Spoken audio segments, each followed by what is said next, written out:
শুভ তাল নবমীতিথিতে শরৎকালে সকাল 7টা 5 তরুণ দয়াল যুবচন্দ্র চক্রবর্তী গৃহে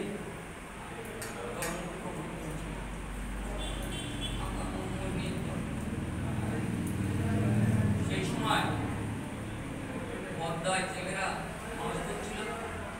তারা যেন দেখতে পেল